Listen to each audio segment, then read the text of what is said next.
Hey everybody, we have a special treat for you today. We're doing a kind of a more of a deep dive on Cambium products. So I know I've heard about Cambium.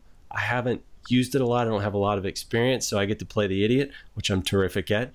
Today we have a lot of excellent guests. So today we have with us Sakid from Cambium and Dmitry. You guys say hi. Hey everybody. All right. We also have the venerable Justin Wilson. Howdy, howdy. What's your association with Cambium, Justin? So, we've used Cambium products for quite a while, and I think we have a press release getting ready to be released, Sakid and Dmitry, about the Cambium consultant program. Is that almost ready to go?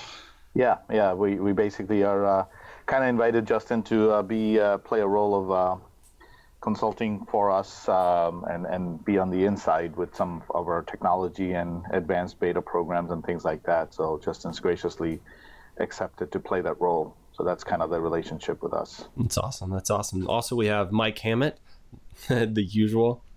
Tell us about your involvement with Cambium, Mike. Mike, you're still muted. We're gonna ignore you until you figure out how to unmute yourself. There we go. How about that? I bought a WISP in 2010 that was using Canopy products. It was still Motorola at the time. And I was using Microtik. Ubiquiti had just come out with their MX line. And I said, there's no way I'm going to, and it was old Cambium stuff. It wasn't even new Cambium or Canopy stuff. And I was like, I'm not spending money on all that. Fast forward a couple of years, I come out with the ePMP line. And actually started replacing that old Canopy network with ePMP products. And actually one of my first experiences with them was, shall we say, incredibly dreadful.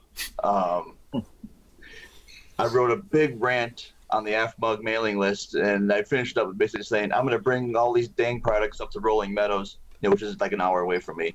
And, you guys can figure it out. And somebody responded saying, okay. I was like, well, wait, what?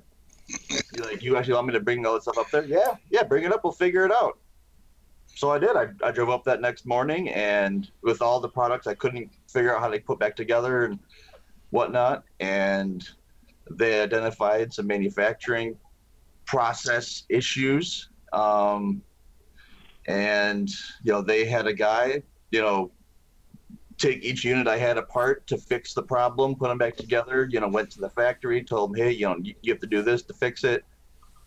And I was like, wow, that's the most the manufacturer has ever done, like, when I complain about their product. Mike complains a lot, so that's saying something. They couldn't have handled it any better. Short of giving me pallets of free stuff. It was, and then, next, version of the hardware, completely addressed those issues. It was a great experience. I get it. Calm it down, fanboy. I get it. I see where you're at. All right. So also with us today is Brian Gray. New one to me. You're from a WISP called, I'm going to say this wrong, Joing? Is that right? Joink. Joink. I'm sorry. So he is our SME today, is our subject matter expert on a little bit of this that we're going to be talking. Not to say that everybody else here isn't, but he's a real world use case. So that's what I like. I like hearing from the real folks that aren't on the take like Mike. I guess probably the easiest way to get started is to hopefully Sakid or Dmitry can give us the elevator pitch, I should say, on what is Cambium, where'd you guys come from, and who are you targeting these days? Sure, Greg. I'll make this short and sweet because I'm sure we all want to hear from Brian more. Cambium came from Motorola, and I think the most prevalent name that is associated with Cambium and what most WISPs know us from is Canopy. 7, 8 years ago, maybe even 10, I can't even remember anymore, but it was probably one of the most breakthrough products in the fixed wireless broadband world when we were still tinkering with ISDN and whatnot. So that's the heritage of Cambium. It was part of the bigger Motorola back when the two-way radio business and there was cellular and whatnot. We were a wireless broadband component of the big Motorola with Canopy as our flagship product. Fast forward a bunch of years, we split away from Motorola and about 5 years ago became an independent company called Cambium Networks. With that independence came tremendous velocity, new attitude towards the market, new innovation, et cetera, et cetera, et cetera. And from a product perspective, we continue to cater to our core customer base, which is the wireless internet service provider. And in that space, we evolved our original Canopy products into the PMP 450 platform, and then eventually something recently in the CN Medusa, which is a 14 by 14 massive MIMO product. So all of that catered to our customer base that was with us through the Canopy. But along the way, we also recognize the fact that there's a whole other band of WISPs that emerged in the last 6-7 years, leveraging third-party products that were at a different price point. So out of that necessity, we needed to create a product that addressed that price point and allow those WISPs to either grow with us at a better affordable price point, or even potentially flip their hardware that they invested in and go to something better. The whole time, the primary focus being affordability. So from that perspective, as Mike mentioned, ePMP was born, right? The meaning of E has lost its original definition, but economical was the original goal. Yeah. So the idea behind ePMP was simply, hey, can we keep it very cost competitive? And the overarching statement is, can it be a subscriber that's right around the $99, $100 ballpark, right? The subscriber cost is the big deal. So we said, all right, we can do a subscriber cost. And then the next question was, why would people buy our stuff? What problems are they facing today with the third-party stuff? And because we did the Canopy stuff, the differentiation, more or less, Greg, became software, right? And interference, self-interference, GPS sync, scalability, all of these terms, and I'll let Brian speak to his real-world experience, but we tried to pack a lot of the goodness that we had in Canopy into a more affordable platform in ePMP. So we said, all right, great. Had some struggles in the beginning with software and whatnot, but we recovered. Things are great. People love it. But then the next challenge popped up, which was, okay, we've got this subscriber, this $99, but if you're a WISP with 3,000 subscriber units out there, it's still a heck of an investment. Try to drive to every house and replace those subscriber units, even if you wanted to go to ePMP. So that's when the other sort of a unconventional, out-of-the-box idea of Elevate came about. So my elevator pitch now has gone beyond 30 seconds, but the idea behind Elevate was, can we get our software to run on some of these third-party subscriber modules, given that the hardware has some commonality? And if we could run our software on third-party hardware, then that WISP challenge of replacing all of the 3,000 subscriber units becomes a significantly lower challenge. They do not have to drive to all 3,000 houses or 500 houses or 300 houses. They simply have to replace the AP. Over the air, you update the software, and it becomes a virtual ePMP subscriber. So all the goodness that we talk about, we packed it into the ePMP platform, and with Elevate, allowed a migration opportunity. So that is the essence of what we've been up to, what ePMP is all about, and what this Elevate concept is all about. We can always come back and we can talk about other things like our Wi-Fi and all of that, but that's sort of the main focus that I wanted to get across to you guys. Gotcha. A couple of questions really quick before we dive straight in. You said ePMP came out, which is the economical PMP. What sacrifices were made, you know what I mean, versus the old and the new, right? You changed, sure. It got cheaper. You know, what did we lose out of there? Yeah. Good question, Greg. Fundamentally, if you look at some of the differences, the reason ePMP was affordable is, just like every other company out there, we are leveraging Wi-Fi chipsets, right? So Wi-Fi chipsets are billions of them out there.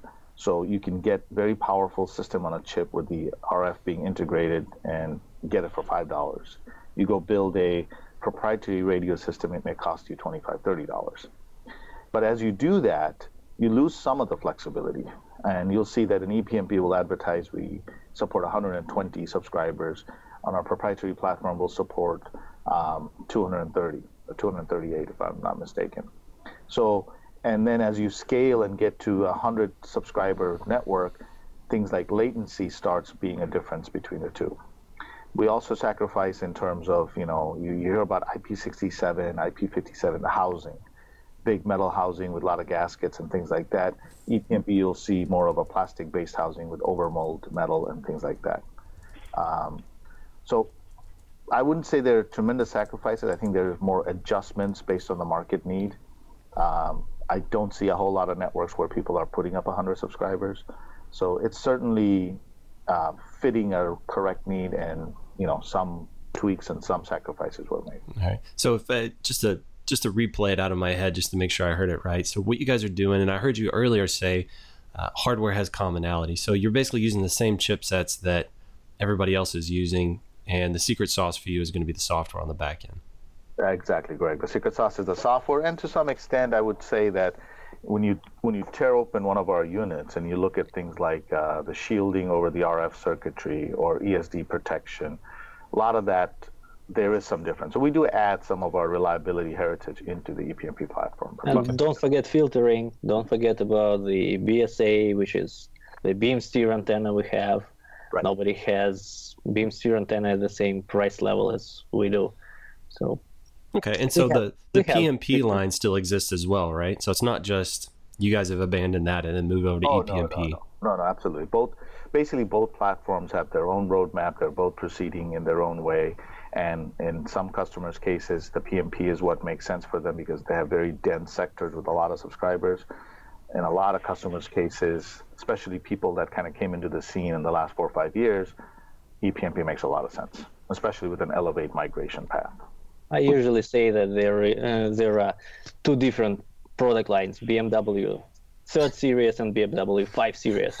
They can both exist at the same time, and there is a need for both. So, okay, that's a good way to look at it. Yeah. So ePMP, we've talked about the $99 subscriber price. How about on the AP side?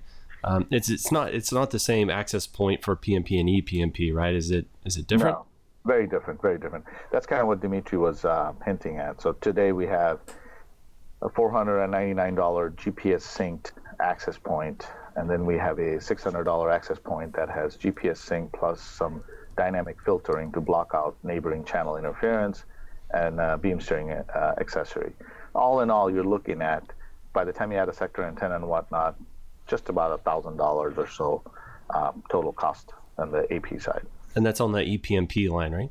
That's correct. All right. How about on the PMP line? Just for funsies, what does an equivalent access point look like? So PMP line tends to run a little higher. So you may look at something like a $3,000 access point, or our flagship product with the 14x14 massive MIMO, you may be looking at a $5,000 access point. So that's kind of how the prices are differentiated. Okay. And then I wanted to chime in there that both product lines, ePMP and PMP, both have light versions of the APs available, where license, where it's a cheaper product that's limited by the number of subscriber units or whatnot that you can have on there, and then you can just pay a software license to upgrade to the full AP capability. That knocks a few $100 off the ePMP, setup. Gotcha. So it's kind of a migration path. Yeah, if you want to get a flavor of it, you can buy the light AP, which limits you to connect to 10 subscribers, but it's considerably cheaper, as Mike pointed out. Yeah, Okay. and on the PMP line, it's just the subscriber count. You're not enabling extra features. You have the full-blown AP from the start. You just have a limited number of clients that can connect to it. Gotcha. So it's maybe more of a way to kind of dip your toe in. Yep. Yeah, because I know the word licensing is not a popular term in this industry. So it's a good point to clarify that it really is something to just dip your toe in, and that's the idea behind it. I know the idea of licensing, the concept of licensing hurts my heart a little bit because I come from like the old Cisco days where you bought iOS, you got everything, right? And now everything is an individually licensed feature. You know, every upgrade, you want a new routing protocol, you gotta. But I get it, right? In the day and age we're in, that's how they make money, right? Is off the licensing. So if you make hardware that lasts forever, you gotta figure out a way to monetize it, and you do that through licensing, right? Exactly. Let's see. So you guys hinted at earlier, Elevate. So in a sea of, and I'm going to throw out some other names, a sea of Ubiquity and MikroTik and Bicells and just every other brand that's out there on the market, you guys came up with a very interesting way to differentiate yourselves, as well as, I think, give people the ability to try out your product and then a natural migration path, and that would be the Elevate product. And I want to hear from Brian himself, a man that's actually started using it, what it really, how it works, right? What does it mean to him?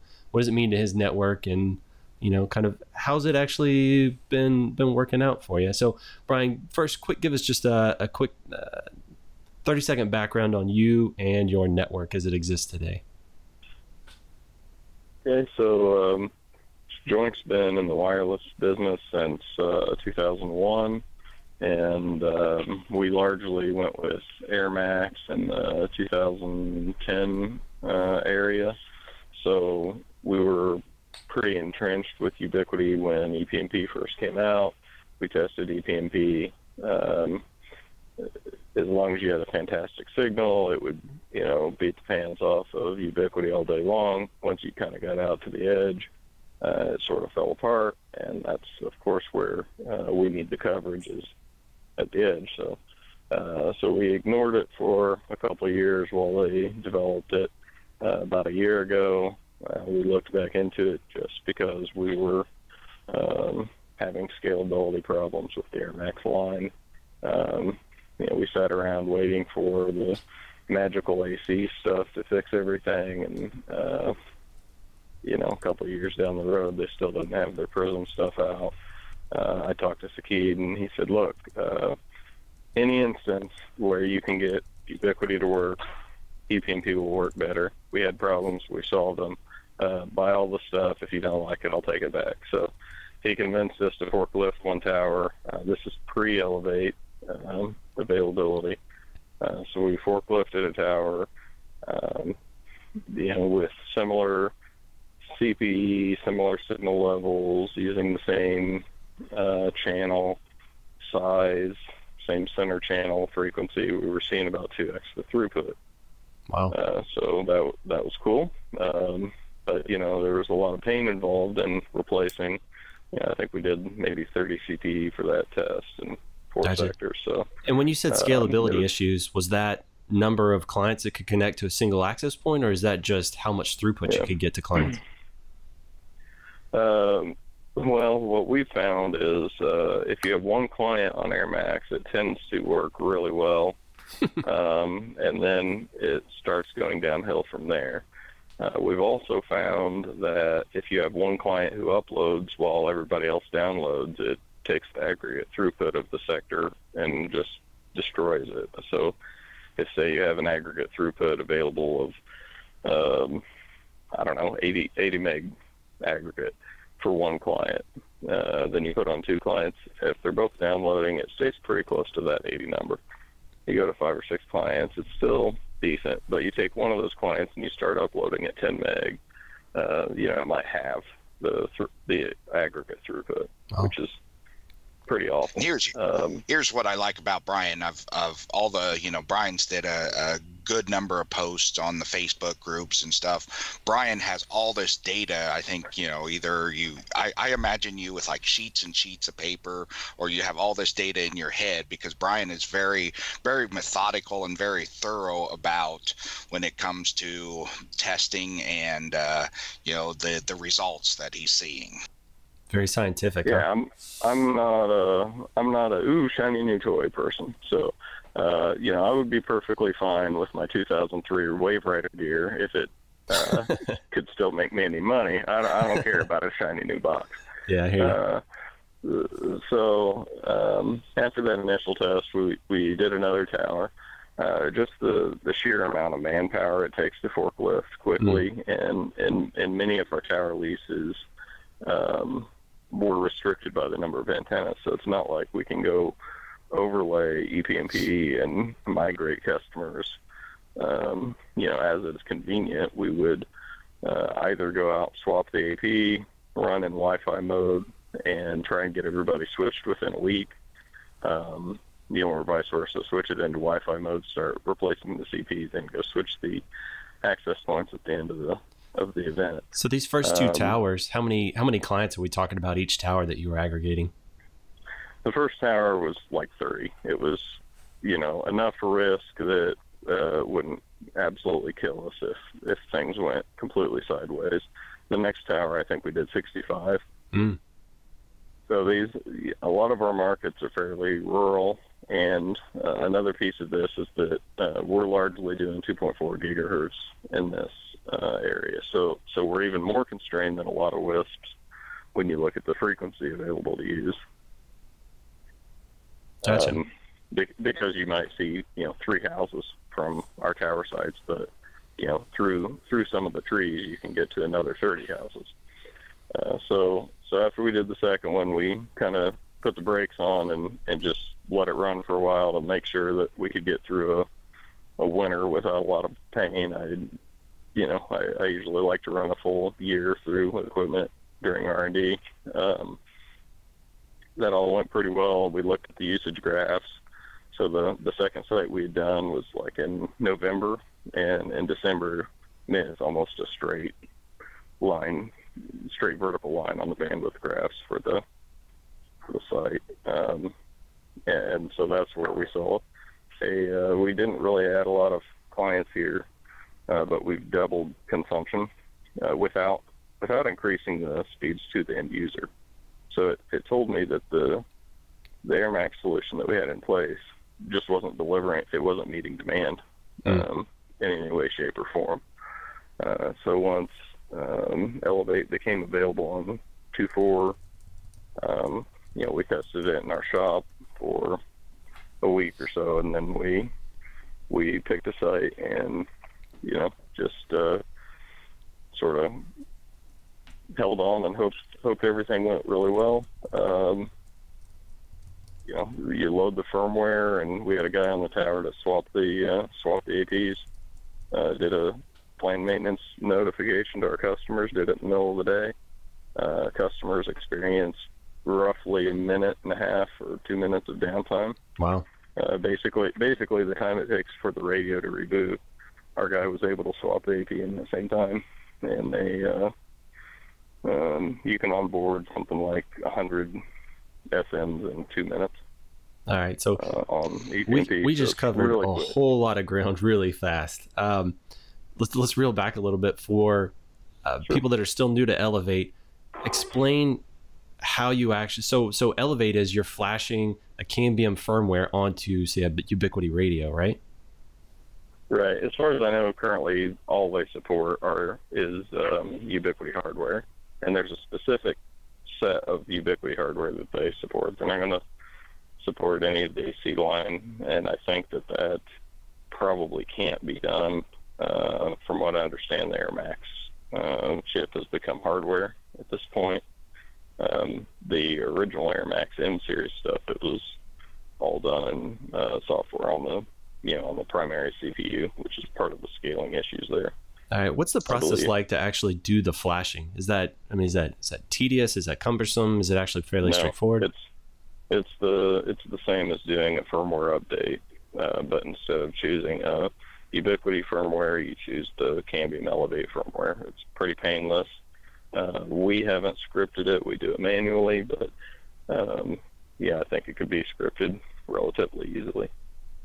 So what was your failure rate? Oh, I'm sorry. Go ahead, Justin. Maybe Dmitry or Sakid can jump in. We were talking about, not supporting the AC. I think the one of the main thoughts behind the whole Elevate is it's a interim solution. Hey, this is how you get to Cambium, and then from that point on, you can put on, just plain Cambium devices. That way you can get your network over to Cambium, and then your new people, you're going to buy Cambium devices from Cambium to get them on. Sure. I just mentioned it. I didn't want someone expecting that, if it says Ubiquity on it, it can have Cambium firmware, and that's not the case. I mean, even in the old M series gear, there's a limited subset of what they actually support.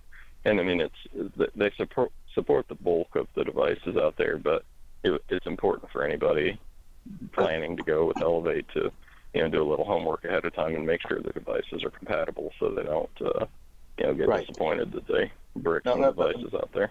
Brian's point is a good one. Essentially, I think we support somewhere in the 46 different models of Ubiquity. So we try to hit up all the more popular ones, but just to give you an example, something like the Lightbeam is not supported, which is a CISO device. I don't think the Lightbeam is a super popular product in the U.S., but every other day I get a request about, hey, how about Elevate for Lightbeam? So Brian's right on that front, and AC is not supported today. Maybe it will be in the future, but to segue into Justin's comment, the idea here is if Brian is now on Elevate and he's got ePMP access points on the towers, my desire for Brian is hopefully his business is growing and he's going to buy ePMP subscribers on other new greenfield opportunities. But more important than that, my view for Brian is that Brian's now in the Cambium house. So if I think about my roadmap and I look at things like our 11AC Wave 2 products, which is where multi-user MIMO comes in, Brian's going to be the guy that's going to go replace one of his ePMP APs, put up an AC AP, and he's going to have interoperability right away. So the whole Elevate journey is A, migration, short-term, solve your problem, but B, take you inside Cambium and then take you on as part of our roadmap. Gotcha. So in a nutshell, if you have an actual ePMP CPE, a radio at the client side, it's going to perform better than an Elevate Ubiquity product, right? Right. It's kind of the things we talked about on the subscriber side as well, the filtering, the amount of noise it generates and all of that. So, and Greg, to think in terms of business terms, the way Elevate licensing is priced, you're still going to be better off buying our hardware, getting the warranty, and it's actually going to be cheaper than buying an Ubiquity radio and putting Elevate software on it. That's how we kind of position this. Gotcha. So on the licensing, so say I have a tower and I want to roll it to Elevate and I buy 50 licenses to cover my 50 users. Once I roll those guys and then I decommission them with actual ePMP hardware, can I reuse those licenses on another tower, or do I have to purchase 50 more? No. So yes, short answer is yes, you can repurpose them. We are right now going through a beta of what we call the floating license. And I can't remember, Brian, you participated in the floating license or not. But the idea behind it... not. You did not, okay.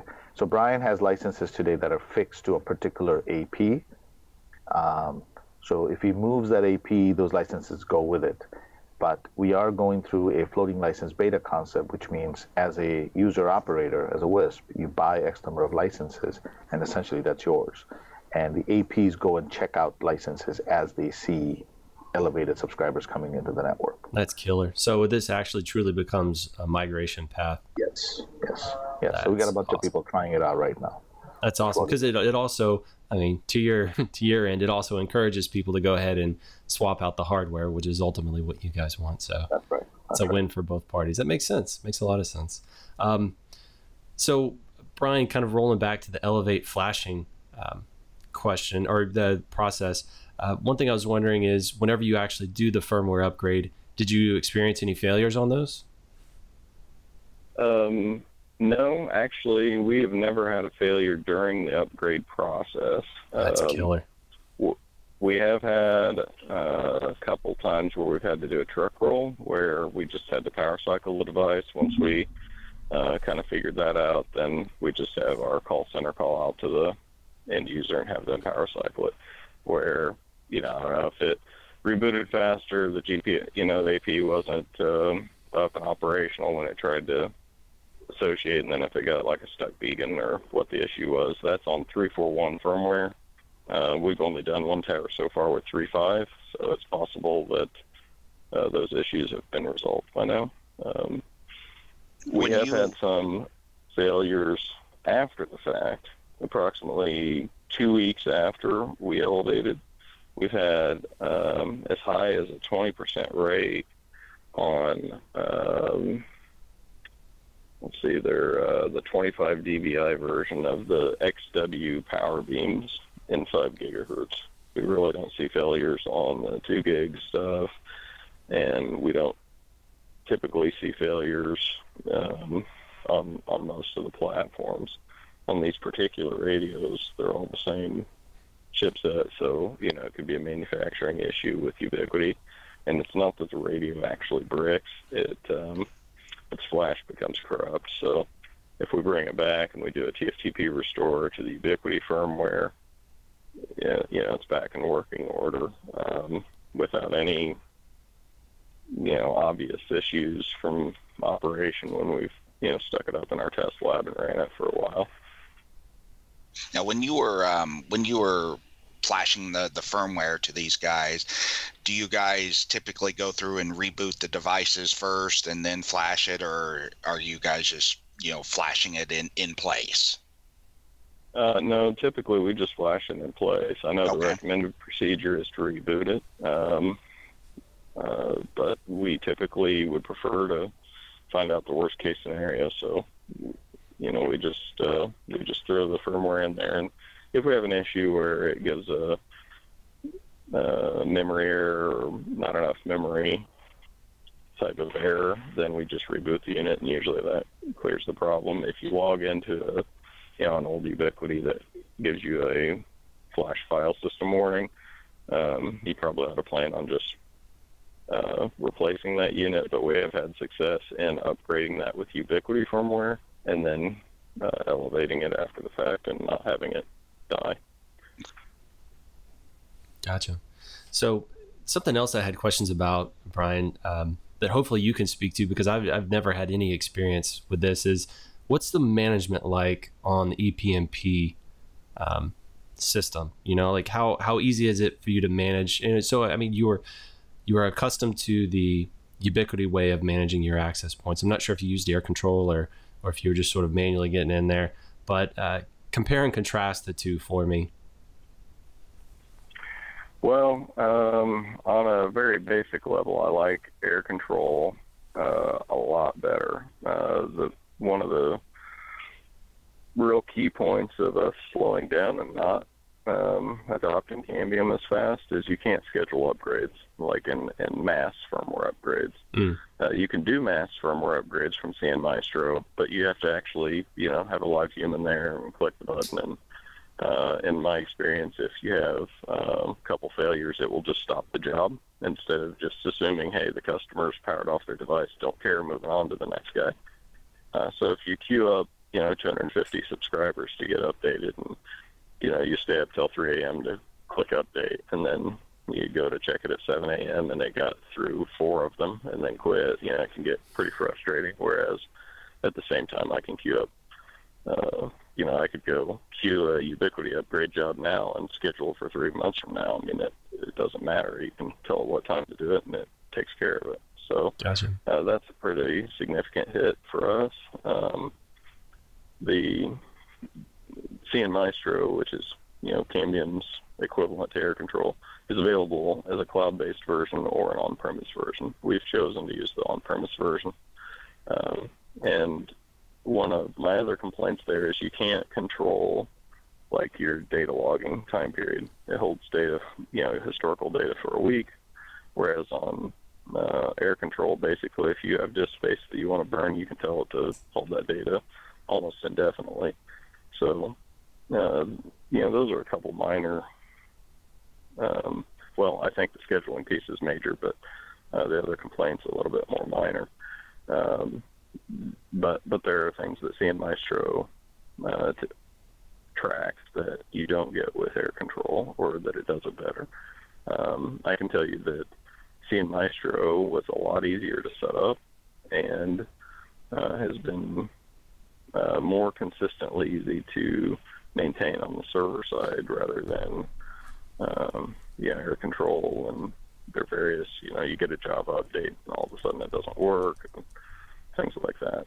And air control too, we never adopted too much. We didn't like the standalone application for the clients. Gotcha. Compare and contrast the troubleshooting process, like between, say, an air control or an ePMP using CN Maestro. But there isn't a significant difference. We still try to look at signal levels and see if those drastically changed, or if it was a gradual change that would follow with, like, leaves on the trees. You have very similar signal type metrics. Well, they're not exactly the same because you're not going to have, air max capacity and quality. You still have CCQ, and you look at your MCS rates, those sort of items. Okay.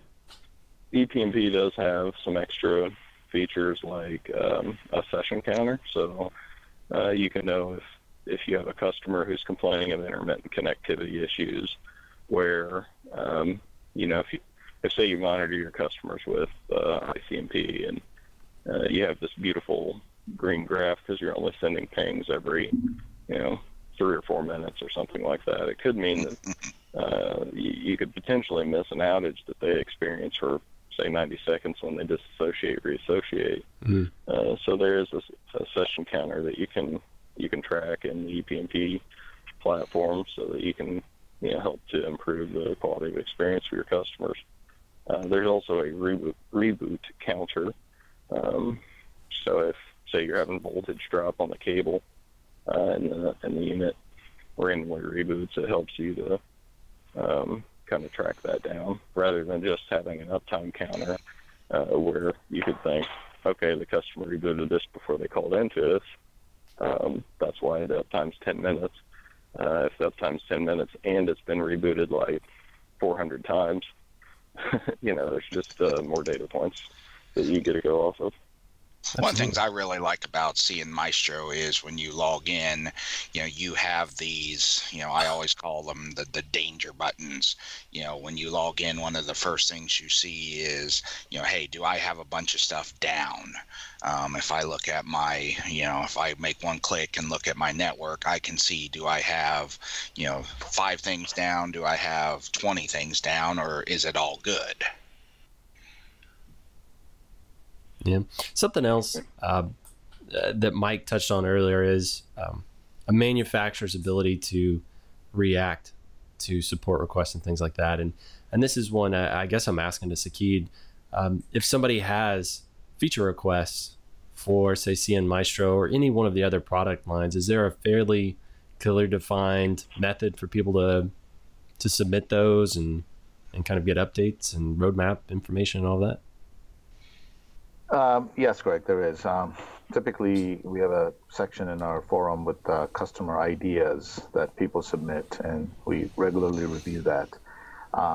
Having said that, we do our best to communicate back on when something has been accepted or not. But the reality is, the ideas that are being requested by 10 people get higher priority than the ideas requested by 2 or 3 people, right?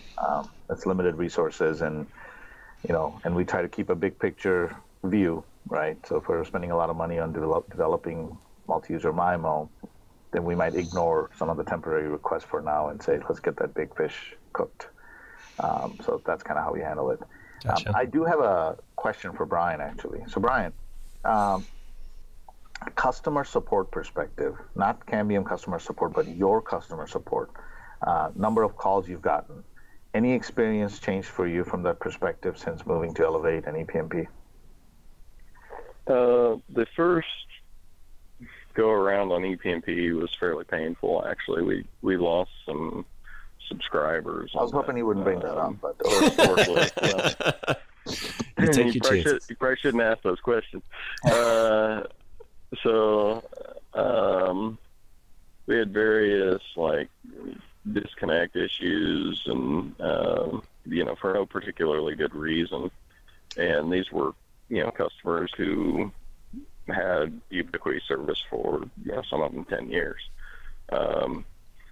So that hurt a little bit. It got fixed in some firmware. I think that was back in the 3.0 or the 3.1 days. So all of those issues have been resolved. The complaints that we've gotten have almost always centered around disconnect, like reassociation issues. So for whatever reason, the client drops and then reconnects. So I don't know if that's localized interference to them, if it's a programming issue on our end. I don't think it's the second. But it's something that if we experienced it on Ubiquity, we certainly weren't aware of it, and the customer wasn't aware of it. So we don't really seem to get those complaints anymore on true Cambium deployments. We have gotten it some on a few of the elevates, but it's a relatively small percentage. But when it affects somebody, it affects them in a big way. And so our solution thus far has been go throw away the Ubiquity radio and put a Cambium radio in its place. So the elevate process for us, it's a quick migration progress, and we do intend to leave Ubiquity radios in the field until they implode. Just knowing that if we visit a customer for any reason and there is an elevate or there's a ePMP access point to service them, we're switching their CPE. And even if it's the dog chewed up the cable, well, he drove out there, replaced the CPE.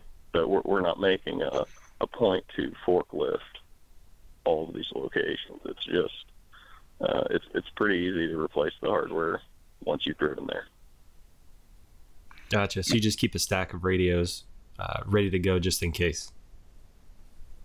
Well, we keep both Ubiquity and Cambium gear in stock. So our current bottleneck in elevating is manpower, because in 2.4 we have a lot of CISO radios out there still from years past when we started using the Ubiquity gear. We had a lot of gridded antennas and LMR 400 installs from devices before that, and we would put like bullet M2 radios on those.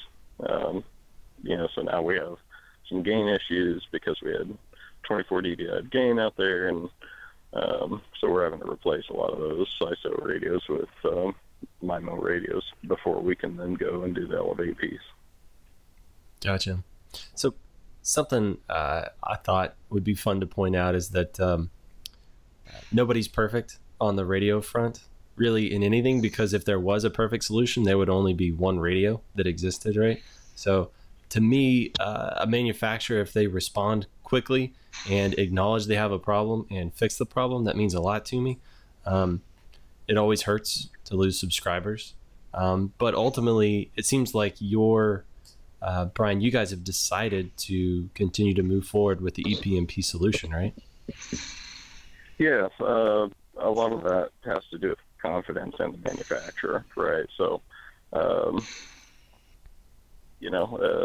once you've been promised enough things for long enough, I swear that I thought when ePMP GPS came out that was going to be a knife in the side of, vendor U, and they would figure it out. It was proven you can do it, So now that Elevate comes out and they can do GPS sync on the same hardware that the other guy couldn't, and dates are typically somewhat close. I mean, again, nobody's perfect. Cambium does miss some dates here and there, but generally they own up to it and say, hey, we missed it. It's going to be X number more months, and then they hit it the second time. Gotcha. And that's understandable. It's if soon is the answer for like 3 years, I just don't have any faith that soon ever comes. Gotcha. So when we've rolled out Cambium recently, we haven't had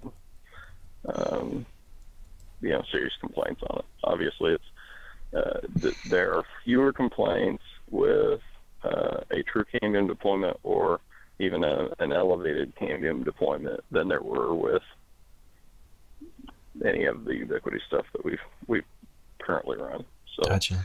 We saw speed complaints, erratic latency latency So this is more of a GPS issue than it is an ePMP issue. But for those out there not aware that you might go from a 2 millisecond round trip ping on a non-synced network to a 40 millisecond ping.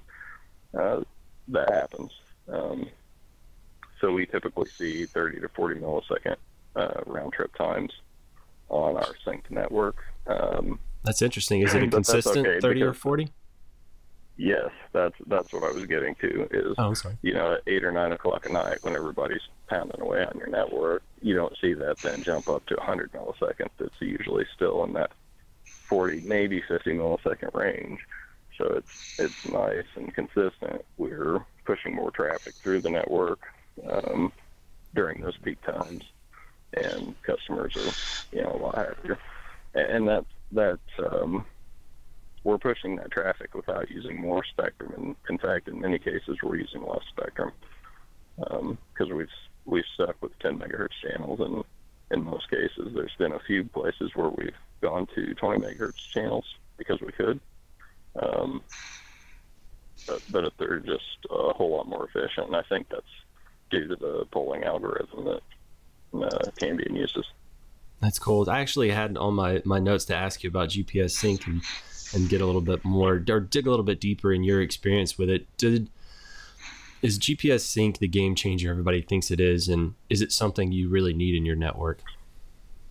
Well, I think that probably depends on your market and your area. If you're in, if you're putting your APs down low enough where they're not really seeing each other, it becomes less of an issue. So I was in the other camp of, hey, you need GPS sync if you don't know how to do RF planning. And I still agree with that. I mean, I could absolutely make this Ubiquiti network work, but it's a lot of work to get it to be good. And, in our experience so far with the Cambium gear is it's fairly easy. Once you pick some clean channels and set it, you're good. If you do end up getting interference on that sector, you can pretty much replan that sector or maybe just that tower. Whereas before on Ubiquiti, it was like everything within 20 miles we were changing channels. So it becomes pretty daunting. So in our part of the world, it's fairly flat, but there's a lot of trees. So you have to get up high on a tower for it to matter. And then once you're high on a tower, you can see all of your towers. Gotcha. So it sounds like you were seeing some diminishing returns with the Ubiquiti stuff. Maybe you were able to get in for a little bit cheaper on the equipment, but ultimately it was causing you a lot more administrative problems on the back end, or just administrative work, not necessarily problems, but a lot more work. Well, I mean, it was our only option. In 2010, in that general price range, Ubiquiti AirMax is the absolute best product you could possibly purchase.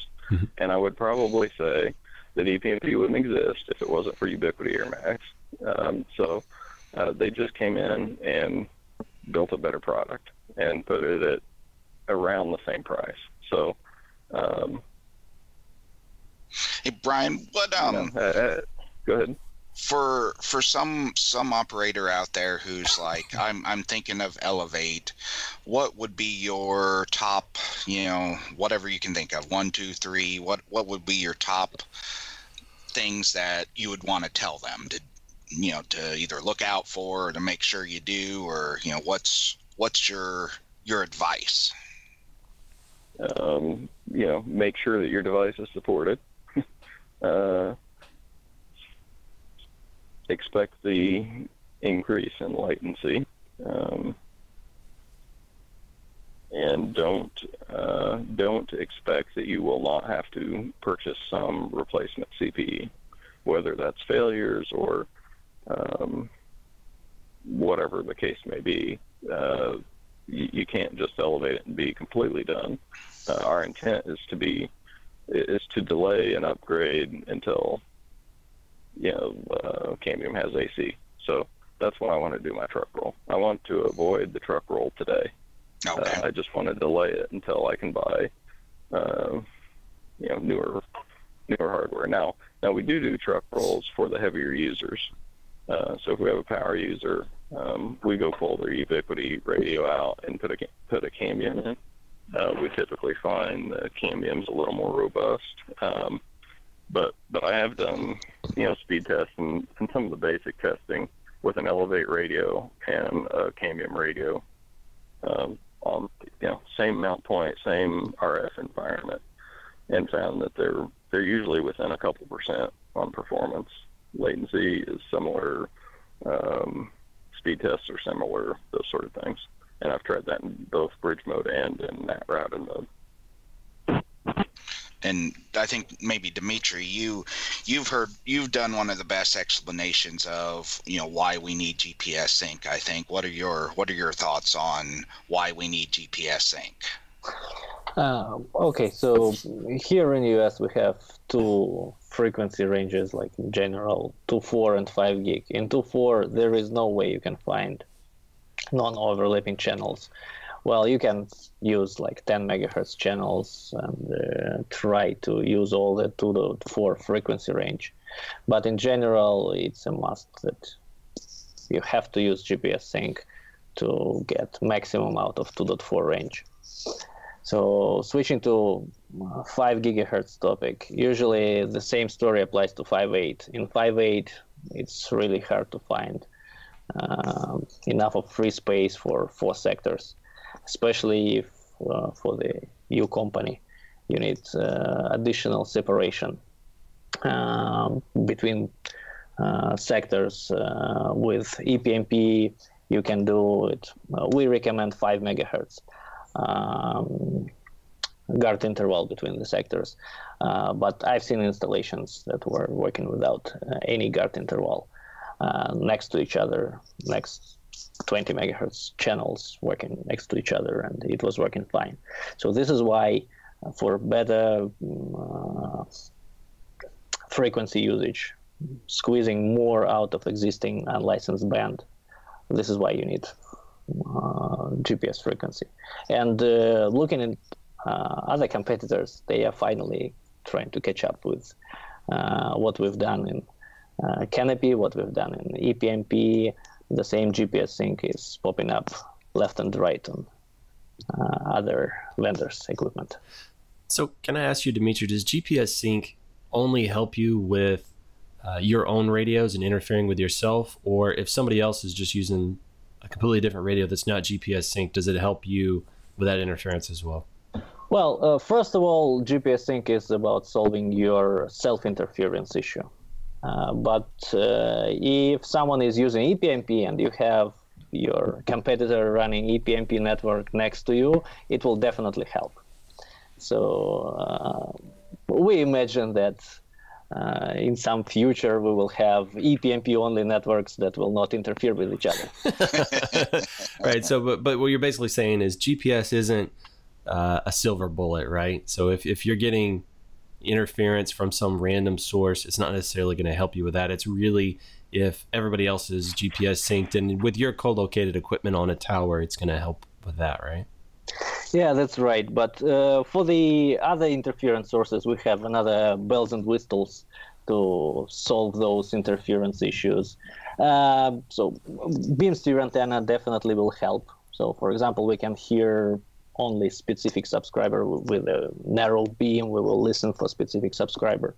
And because we have deterministic system, we know that this specific subscriber will transmit, so we can fine-tune the beam towards this specific subscriber.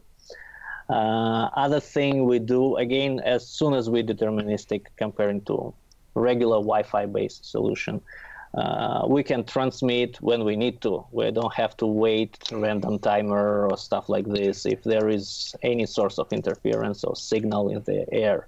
So we just transmit, and again, it helps us overcome the interference. Sometimes it's better to do retransmission twice instead of just waiting the random timer for air to get clear.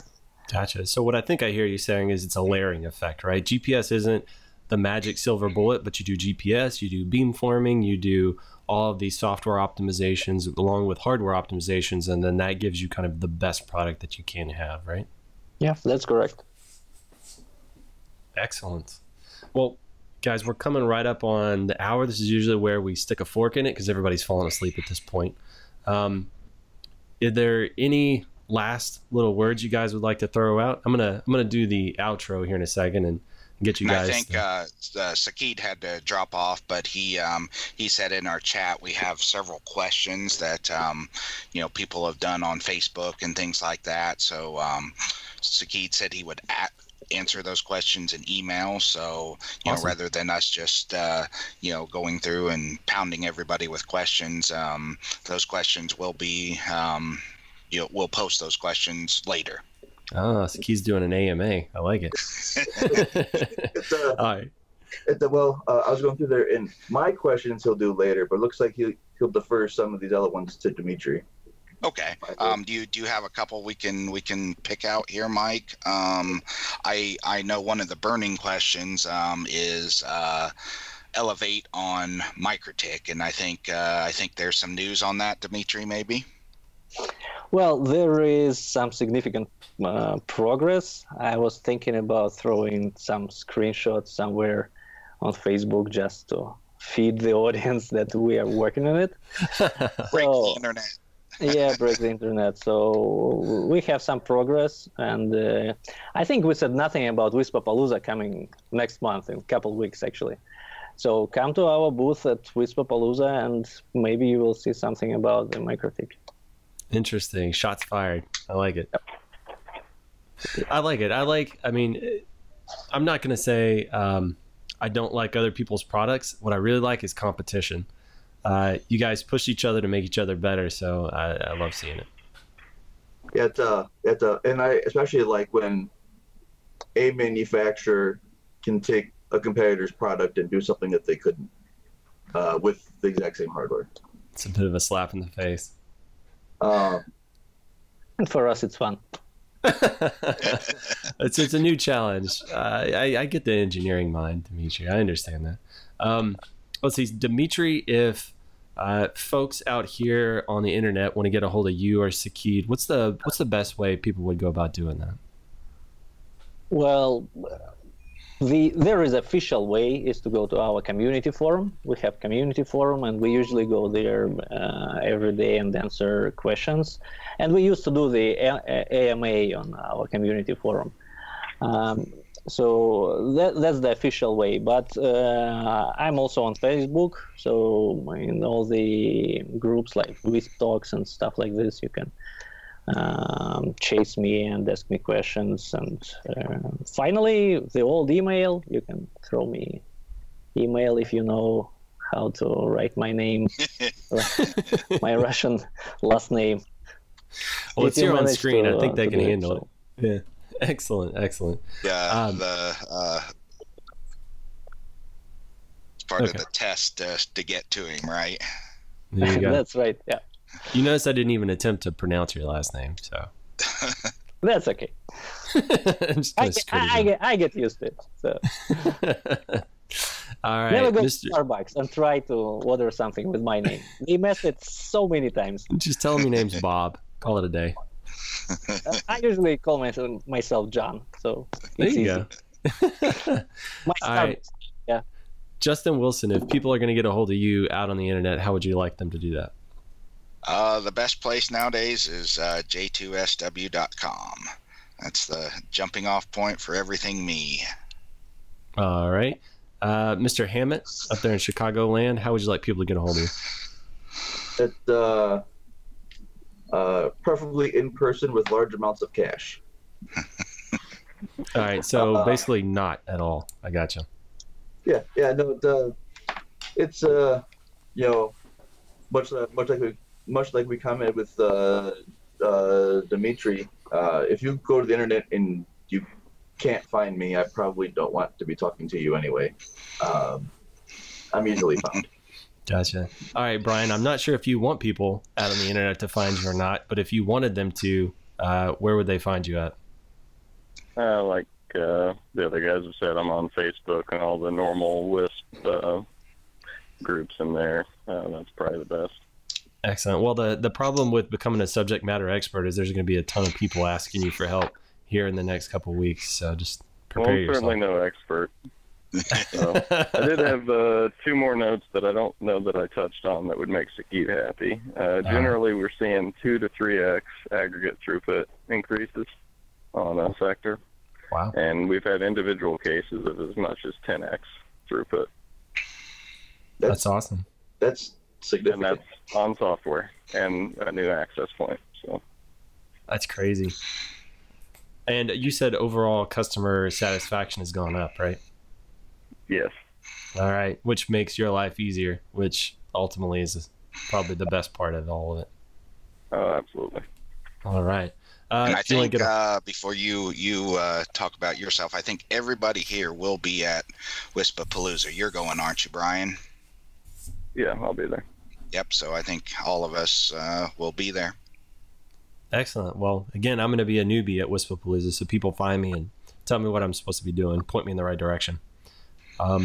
I am Greg Soul. You can find me at gregsoul.com. You can find most of us, half of us, a portion of us, at TheBrothesWISP.com. You can also find us Facebook.com/TheBrothersWISP. All of those updates, all of the responses, that's usually Mike. He's great about that. Justin's starting to try and compete with him a little bit of the Facebook update stuff, which is great.